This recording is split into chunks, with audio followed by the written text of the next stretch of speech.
Good morning and greetings from the metropolis of Brightlingsea, and what a beautiful day it is.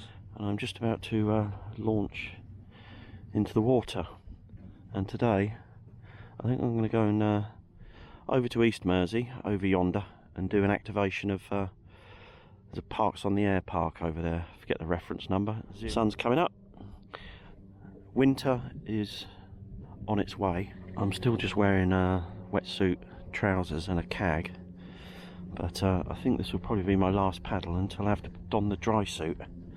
Anyway, enough waffle.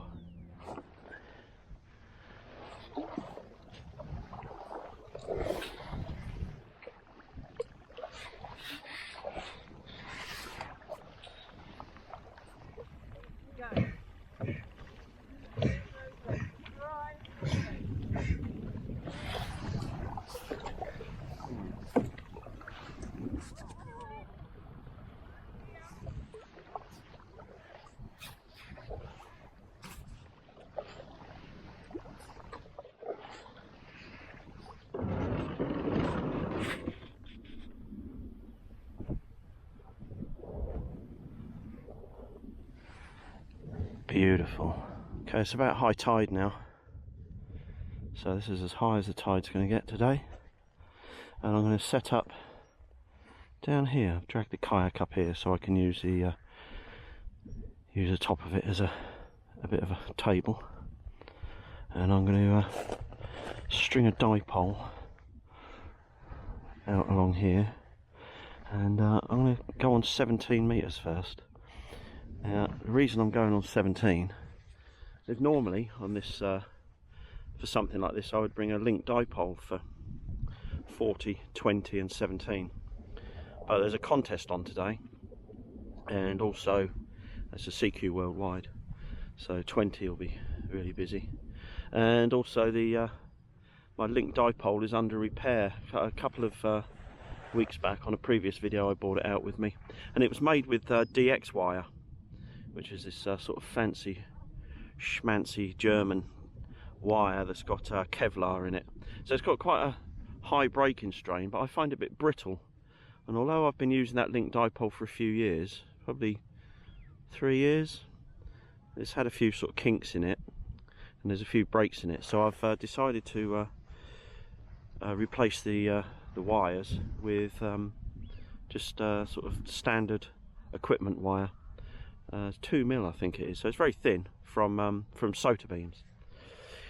Anyhow, talking of Sota beams actually, and I'll put a link in the description, there's a really fantastic little app or a program that you can get via their website. It's not always easy, the Sota beams website, it's not always easy to find, but basically it's like a link dipole calculator.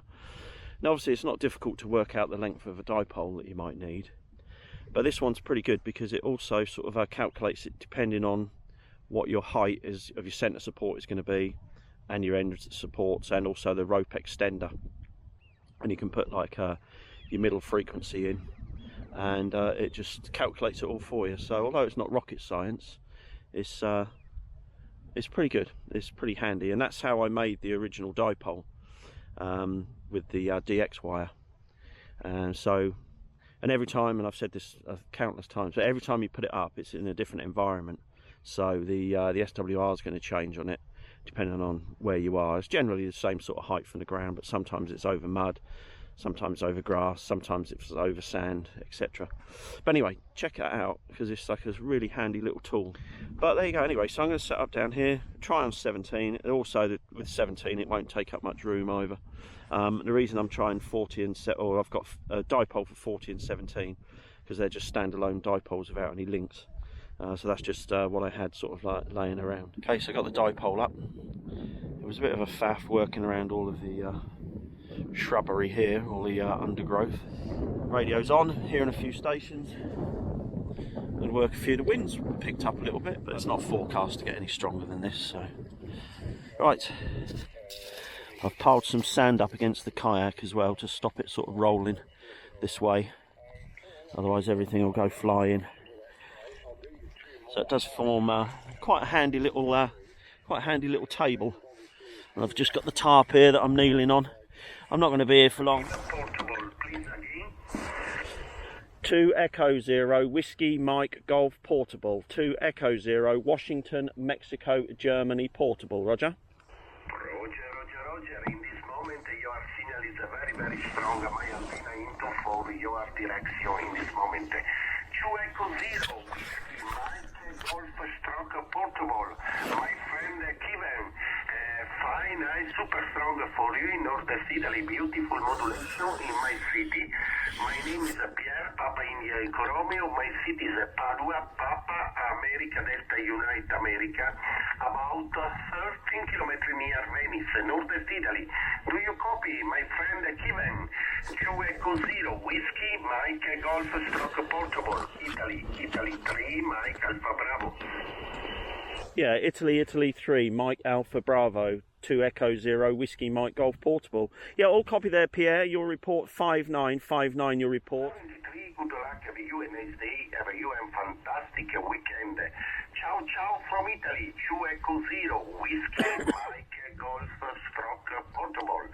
Italy 3 Mike Alpha Bravo. Ciao 73. Good luck. I had a mid-QSO there. I had a bit of a disaster as the pole started falling over. I haven't got the guys really at the right angle, and this one I probably could have put some more sand in it, and it started dragging. I've rearranged it, just moved the bag, but I've still, although it tuned up fine, I'm just going to put the analyzer on that because I think the SWR is a bit high. Not that I'm going to do anything about it, so I'm not going to start shortening anything or anything. But I did bring the stick analyzer. The G90's got a SWR kind of analyzer function on it, but if I'm honest, I don't know how to use it. I've not read the manual. Okay, well that looks alright.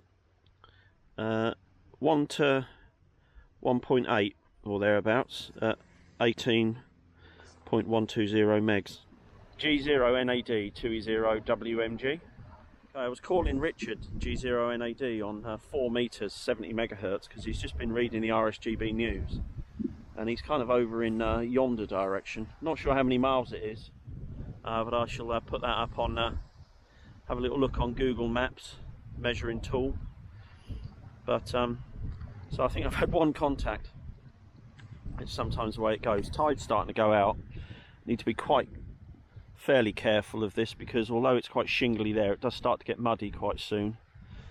So I probably need to think about packing up. So again, not one of those not very successful days on the radio, but I don't really care. So it sort of got me out of the house, didn't it? If I don't go fairly soon, then I'll need to go around there to the shingly bit. I have to drag the kayak. Okay, before I take this down, I connected this up. This is a end-fed half wave for 4 meters. I was hearing Richard at the beginning there, but I couldn't really get the height on it. It was a bit of a faff, and I've got a multitude of connectors in order to make it fit. So yeah, that might not help either. It would be a little bit lossy. Anyway, right, let's pack up. Okay, I'm all packed up. I just rather hastily and in a disorderly fashion just sort of threw everything into the hatch there. The problem that you have in quite a lot of places around here is the mud. You just can't walk on it. I mean, kind of all right here for a little while longer, but I don't want to push it much further. It's a bit more shingly around there. There are places around here, and you kind of get to know them quite sort of intimately, where they're sort of shingled, more or less exposed all the time. My glasses. It's more shingly around there, but you tend to get less people walking around here. Anyway, just do a little walk like I always do. Leave nothing but footprints, the saying goes.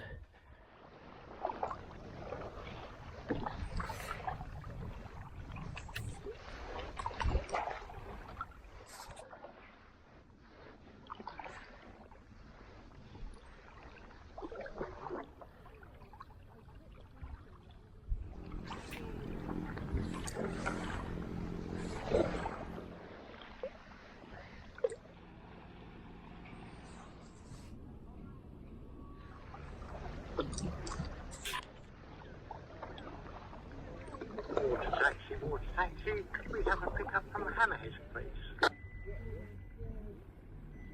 Yeah, be with you shortly.